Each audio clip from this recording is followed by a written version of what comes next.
السلام عليكم ورحمة الله وبركاته، ازيكم يا حبايبي عاملين ايه؟ يا رب تكونوا بألف خير. اللهم صل وسلم وزد وبارك على سيدنا محمد. النهارده ان شاء الله هنعمل مع بعض أكلة شعبية وكمان مشهورة شتوية كده. هنعمل شوربة العدس بالشعرية، وكمان هنحمر معاها عيش بلدي في الفرن بطريقة اقتصادية جدا. ان شاء الله الفيديو يعجبك. اهم حاجة ما تنسيش تدعميني بلايك وشير، ويلا بينا هنبدأ كده مع بعض. معايا كده في البداية 250 جرام من العدس، وكمان معايا الخضار المتوفر مغسول كويس جدا. هنبدأ كده نغسل العدس غسلة كويسة، وكمان هنصفيه. هنزل كده في بولة، هضيف له كده كوباية كبيرة من المية السخنة، وهبدأ كده أقلبه وهسيبه لمدة 10 دقايق منقوع. بتنقعيه لمدة 10 دقايق، وهنبدأ كده نقطع الخضار مع بعض. معايا كده 2 حبة من البطاطس، وكمان 2 حبة جزر. معايا كده بصلاية كبيرة، وكمان 5 فصوص من الثوم، وحبيتين من الطماطم. المقادير هتلاقيها مكتوبة في صندوق الوصف. أكلة شتوية وكمان شعبية مشهورة جدا عندنا في مصر. جربي الوصفة دي إن شاء الله تعجبك. ممكن تشوحي الخضار مع العدس كده تشويحة بسيطة على النار، وتضيفي له مية سخنة. النهارده احنا هنعمله هننزل كله مع بعضه، وهنضيف له كمان مية سخنة. ما تنسيش اللايك والاشتراك في القناة وفعل زر الجرس عشان يوصلك كل جديد. قطعت كده البصلة. الطماطمية بتشيلي كده قمع الطماطمية او راس الطماطمية، وهتبدأي كده بتقطعيها مكعبات. احنا بنقطع الخضار مكعبات كبيرة كده كده بيستوي كله مع بعضه.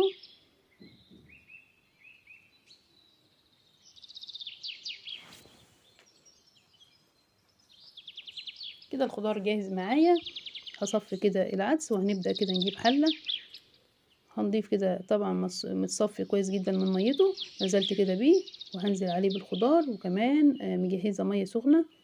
هنزل كده وهنبدأ نقلب ونرفعه على النار. وصفته سهلة جدا، مفيش اسهل من كده. معايا كده عيش بلدي، وحضرت كده صينية او صاج. طبعا اي نوع عيش متوفر عندك ممكن تعملي نفس الخطوة فيه بالمقص او بايديك. بتبداي كده بتقطعيه مثلثات او مكعبات على حسب طبعا حجم اللقمة اللي انت عايزاها. هتقطعيه، وبنضيف له كمان معلقتين كبار من الزيت.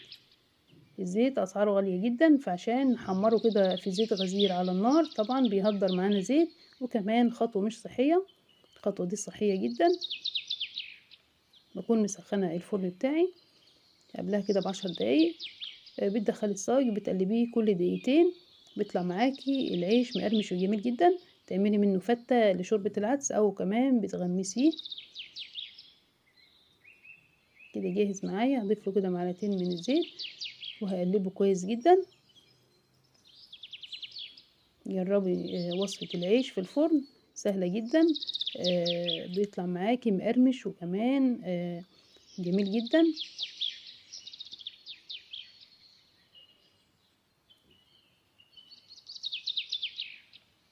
هنروح كده مع بعض على الفرن.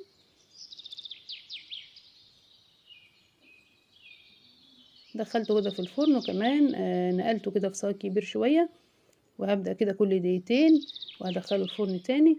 هنبدأ كده نعمل الشعرية مع بعض. نزلت بمعلقتين كبار من السمنة البلدي، عليهم كده كوباية من الشعرية. وطبعا هبدأ اقلب كويس جدا، ايديك على طول في الشعرية عشان ما تتحرقش منك. شوربة الخضار جاهزة معايا، وهبدأ كده اضربها في الخلاط عشان وقت الفيديو. هنرجع مع بعض تاني. وكمان الشعرية اخدت اللون الذهبي الجميل. هنزل كده على شوربة العدس. هنزل بالشعرية كده. اول ما تنزلي بالشعريه بتبداي كده بتقلبي كويس جدا عشان ما تعملش معاكي تكتلات. بتقلبي كويس، وهبدا كده اضيف طبعا التوابل.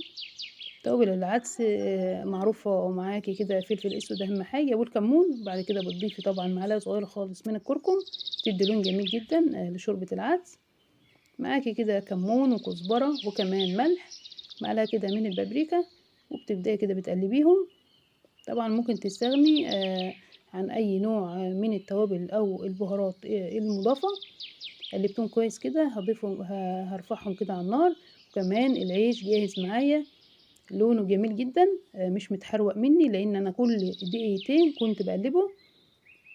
مقرمش وجميل جاهز معايا، ويلا بينا هنقدم كده مع بعض. شوربة العدس جاهزة معايا، ريحتها جميلة جدا، وكمان السمنة البلدي المضافة للشعرية بتدي طعم جميل جدا لشوربة العدس. لو وصلت للفيديو لغاية هنا ما تنسيش اللايك والاشتراك في القناة ونفعل زر الجرس عشان يوصلك كل جديد. هنقدم كده شوربة العدس، بتقدميها طبعا مع عيش مقرمش كده ومحمرينه مع بعض في الفرن بطريقة صحية وكمان جميل جدا. ممكن تعملي منه فتة، ممكن تغمسيه كده طبعا على حسب رغبتك. وصفة سهلة جدا. شوفي العيش مقرمش وجميل جدا وكمان اقتصادي عشان الزيت، طعمه لذيذ جدا. جربوا الوصفة دي ان شاء الله تعجبك. يا رب الفيديو يعجبك وفي رعاية الله.